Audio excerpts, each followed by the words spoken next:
Il y a déjà 20 ans, TF1 lançait la toute première saison de la Star Academy. Une merveilleuse aventure qui s'est par la suite déclinée sur plusieurs années, jusqu'en 2008.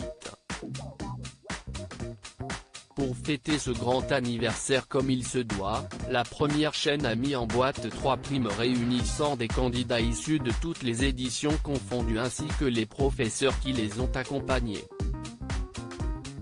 Lors de la première émission diffusée samedi 30 octobre 2021, Nico Aliagas a notamment reçu sur son plateau Jennifer, très ému en revoyant des images, Jean-Pascal Lacoste ou encore Armand Altaï et Kamel Ouali.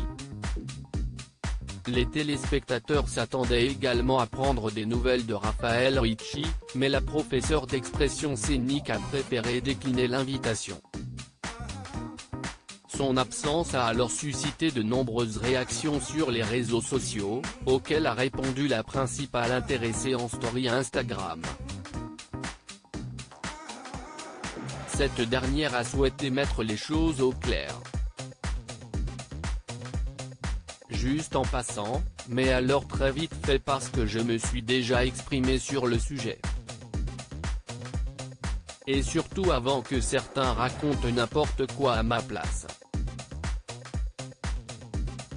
Si je n'ai pas souhaité aller sur les primes des 20 ans de la Star Academy, ce n'est pas parce que je suis aigri, ce n'est pas parce que je crache dans la soupe, ce n'est pas parce que je renie 6 ans de ma vie et ce n'est pas non plus parce que je suis fâché avec qui que ce soit.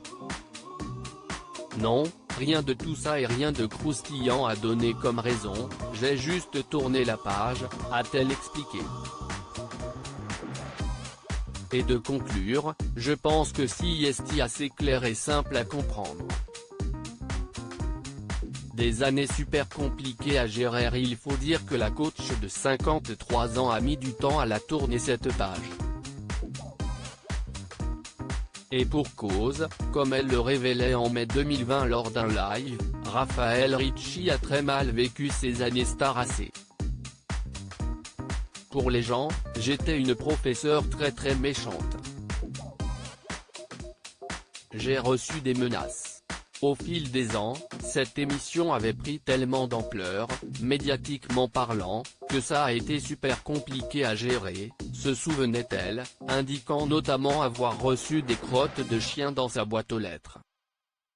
Des attaques ciblées qui l'ont poussé à mettre un terme à son aventure. J'ai dit stop.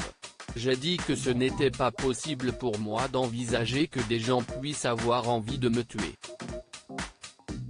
Il ne serait certainement pas passé à l'acte mais quand la production décide de te mettre des gardes du corps à disposition 24 heures sur 24 c'est que ça devait être grave.